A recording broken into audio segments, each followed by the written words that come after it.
Hey guys, we are here at MCACN 2023, and we are with a band that needs no introduction. This is Mr. Wayne Carani. This man is a legend in the automotive field, classic car field. He has been finding amazing cars for years now. I'm sure you've watched plenty of his channel and his show. And are you still? Is your show currently still running? Or are you still doing that? Chasing classic cars? No, I'm not doing it anymore. So excuse me, I'm eating a hot dog. No problem. No problem. Chasing Classic Cars after 218 episodes and 18 seasons is 18 seasons. Yeah, it's finally bit the dust. We've couldn't come to an agreeable contract with Discovery Channel, so we moved on. I started my own TV network with some guys, and Speed Vision is back. Okay. Speed Vision started way back. It was the first automotive television programming that we had, and so we own the rights to Speed Vision. We're streaming. So we're in Roku, Fubo, Amazon TV, and soon to be Google TV. Okay. So I'm doing two shows.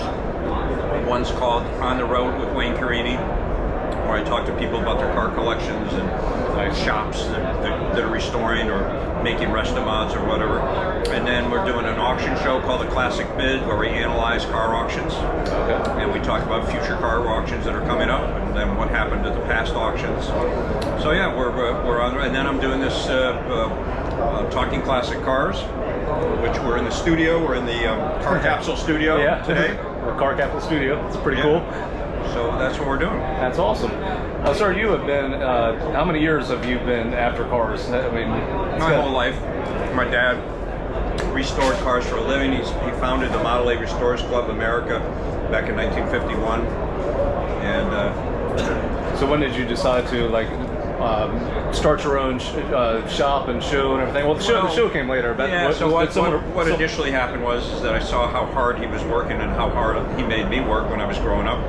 So I had the opportunity to go to school for architecture, and I didn't like it after the first semester, and I ended up finally graduating from art education. But during the meantime, I worked for my dad. I worked at different shops. I went to college out in Idaho, and ended up working at a body shop and for that guy, because he found out that I knew how to paint cars. So I would paint the cars for him on weekends while he was snowmobiling, and I was painting his cars. Cool.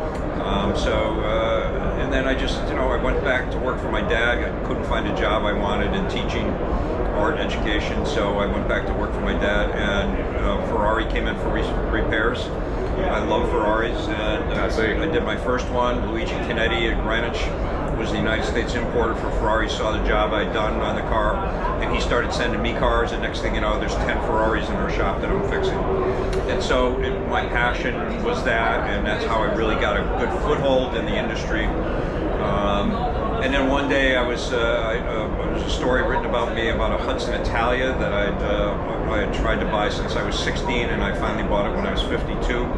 Jim Ostrowski from my production company, Crashing Wave Production, read that article and called me the next morning and said, "I'd like to do a TV show about you." And I couldn't understand why. And so he came up and talked to me, and he says, "I just want to follow you around with a camera. There's no lines to memorize, nothing. Just do your work and I'll follow you." So I agreed. No typical script and all this. No typical anything, just do your stuff. And so we did two 1-hour specials for Discovery. They liked it so much that they offered us to do a series, 12 episodes the first year, and then they liked it so much that they ordered 24 episodes a year. Wow. Yeah, so it took off. It became a life of its own. We're in 100 countries now, and my voice is dubbed in 38 languages. Really? And so, Chasing Classic Cars just took off. I mean, it's amazing how the fans are so receptive to me, and they love our show. And so when the opportunity, I couldn't quite come to an agreement with Discovery, we moved on. We started our own network, and now I have 2 TV shows and podcast.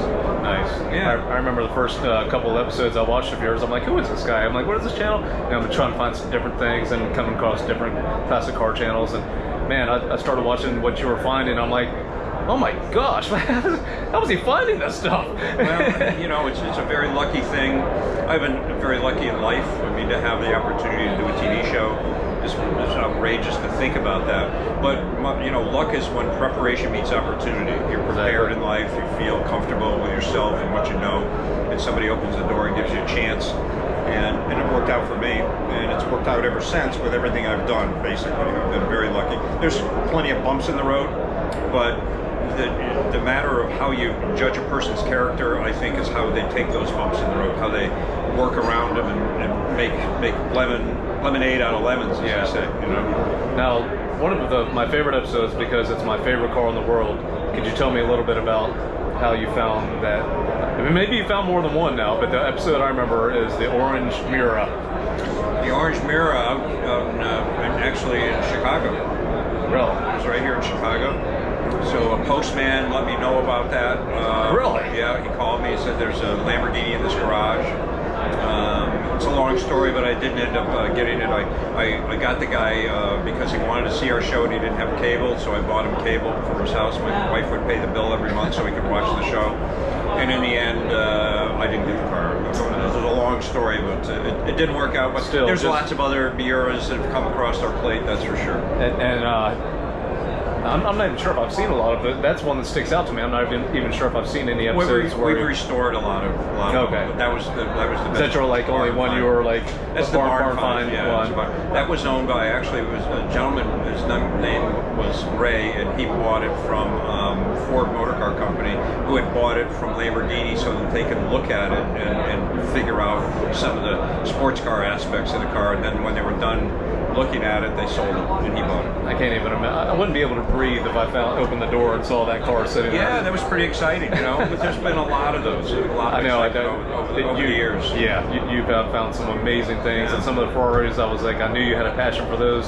So, how many like personal cars do you have in your collection? I have way too many, but never enough. That's how it always is, right? I never say how many because my wife might find out how many cars. She might watch this channel and find out for real. That's right. Somebody watched it and said, Lori, I understand your husband owns X amount of cars. Did you know that?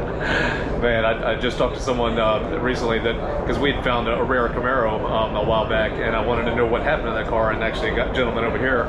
I got to meet the guy who bought it from us, and he restored it and everything. I was like, I want to know what happened to our LED9 Camaro. He was telling me where it was in Pennsylvania at this museum, and he said the owner of that museum owns 600 cars.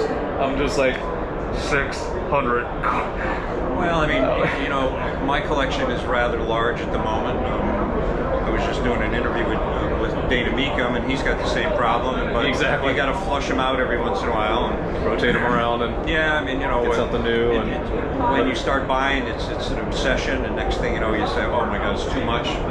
So I'd like to cut my collection in half.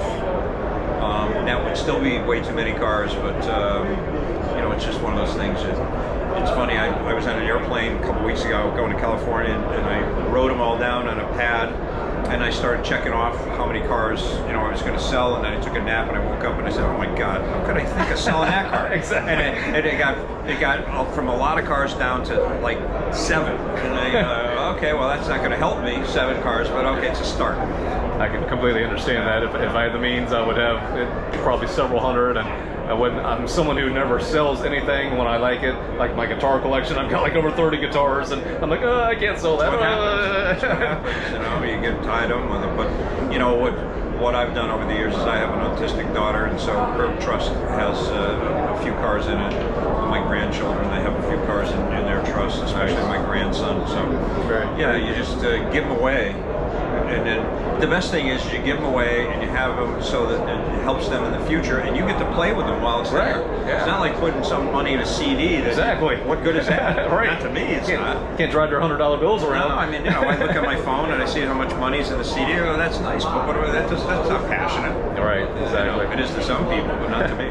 Well, sir, I really appreciate you. Really appreciate your channel and everything you do, and I'll be looking forward to everything you're doing in the future. Thank you. And thank you. You're welcome.